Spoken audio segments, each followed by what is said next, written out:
Assalamualaikum warahmatullahi wabarakatuh. Perkenalkan, nama saya Mutia Destiana. Kali ini saya akan menjelaskan tentang struktur modal. Yuk kita sama-sama lihat videonya. Pertama-tama, kita harus tahu apa itu capital structure atau struktur modal. Capital structure atau struktur modal adalah perbandingan atau imbangan pendanaan jangka panjang perusahaan yang ditunjukkan oleh perbandingan utang jangka panjang terhadap modal sendiri. Teori pertama, ada teori pendekatan tradisional. Pendekatan tradisional berpendapat akan adanya struktur modal yang optimal. Artinya, struktur modal memiliki pengaruh terhadap nilai perusahaan, di mana struktur modal dapat berubah-ubah agar bisa diperoleh nilai perusahaan yang optimal. Selanjutnya, ada teori pendekatan Modigliani dan Miller. Dalam teori ini, struktur modal tidak memengaruhi perusahaan. Dan di dalam teori ini terdapat dua teori lainnya, yaitu teori tanpa pajak dan teori Modigliani dan Miller dengan pajak. Teori MM dengan pajak, mereka berpendapat bahwa struktur modal tidak relevan atau tidak memengaruhi nilai perusahaan. MM mengajukan beberapa asumsi untuk membangun teori. Di antaranya, tidak terdapat agency cost, tidak ada pajak, investor dapat berhutang dengan tingkat suku bunga yang sama dengan perusahaan, investor mempunyai informasi yang sama seperti manajemen mengenai prospek perusahaan di masa depan, tidak ada biaya kebangkrutan, earning before interest and taxes atau EBIT, atau juga yang kita kenal dengan pendapatan sebelum bunga dan pajak, tidak dipengaruhi oleh penggunaan dari hutang. Para investor adalah price takers. Dan yang terakhir, jika terjadi kebangkrutan, maka aset dapat dijual pada harga pasar atau market value. Selanjutnya, teori dengan pajak. Pada teori ini, teori MM yang tanpa pajak dianggap tidak realistis dan kemudian MM memasukkan faktor pajak ke dalam teorinya. Pajak dibayarkan kepada pemerintah yang berarti merupakan aliran kas keluar. Utang bisa digunakan untuk menghemat pajak karena bunga bisa dipakai sebagai pengurang pajak. Teori yang ketiga, ada teori trade-off dalam struktur modal.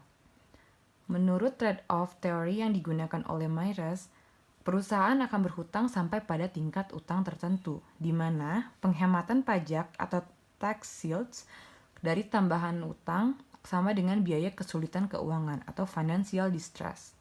Trade-off theory dalam menentukan struktur modal yang optimal memasukkan beberapa faktor, antara lain pajak, biaya keagenan atau agency cost, dan biaya kesulitan keuangan atau financial distress. Tetapi tetap mempertahankan asumsi efisiensi pasar dan symmetric information sebagai imbangan dan manfaat penggunaan utang. Tingkat utang yang optimal tercapai ketika penghematan pajak atau tax shields mencapai jumlah yang maksimal terhadap biaya kesulitan keuangan atau cost of financial distress. Selanjutnya ada teori pecking order. Teori pecking order menjelaskan mengapa perusahaan yang mempunyai tingkat keuntungan yang lebih tinggi justru mempunyai tingkat utang yang lebih kecil. Secara spesifik, perusahaan mempunyai urutan-urutan preferensi dalam penggunaan dana. Dan yang selanjutnya ada juga teori asimetri informasi dan signaling.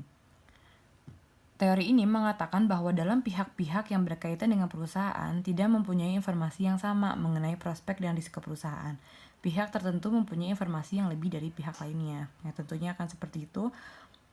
Pasti ada perusahaan-perusahaan yang memiliki informasi lebih. Dalam teori asimetri informasi mengatakan bahwa dalam pihak-pihak yang berkaitan dengan perusahaan tidak mempunyai informasi yang sama mengenai prospek dan risiko perusahaan. Pihak tertentu mempunyai informasi yang lebih dari pihak lainnya. Menurut teori ini, ada asimetri informasi antara manajer dan pihak luar. Manajer mempunyai informasi yang lebih lengkap mengenai kondisi perusahaan dibandingkan pihak luar. Ya, tentunya manajer akan memiliki informasi yang lebih lengkap karena pada tingkatan manajer tersebut, manajer ini juga tahu apa yang harus dilakukan dan beliau juga memiliki data-data yang pastinya mendukung untuk mengambil keputusan ke depannya. Selanjutnya ada signaling. Mengembangkan model di mana struktur modal atau penggunaan utang merupakan sinyal yang disampaikan oleh manajer ke pasar. Jika manajer mempunyai keyakinan bahwa prospek perusahaan baik dan karenanya ingin agar saham tersebut meningkat, maka manajer akan mengkomunikasikan hal tersebut kepada investor. Manajer bisa menggunakan hutang lebih banyak sebagai sinyal yang lebih kredibel. Karena perusahaan yang meningkatkan hutang bisa dipandang sebagai perusahaan yang yakin dengan prospek perusahaan di masa mendatang. Investor juga diharapkan akan menangkap sinyal tersebut dengan pemahaman bahwa perusahaan mempunyai prospek yang baik. Jadi manajer ini sudah memberikan sinyal atau tanda-tanda kepada investor kalau perusahaan tersebut akan maju, walaupun harus berhutang pada awalnya. Jadi penggunaan utang tersebut, penggunaan investasi dari investor tidak akan jatuh ke tangan yang salah.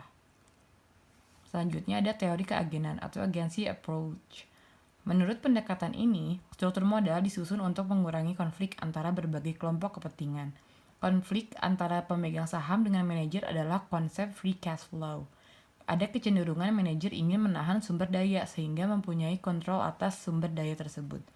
Utang bisa dianggap sebagai cara untuk mengurangi konflik keagenan free cash flow. Jika perusahaan menggunakan utang, maka manajer akan dipaksa untuk mengeluarkan kas dari perusahaan untuk membayar bunga.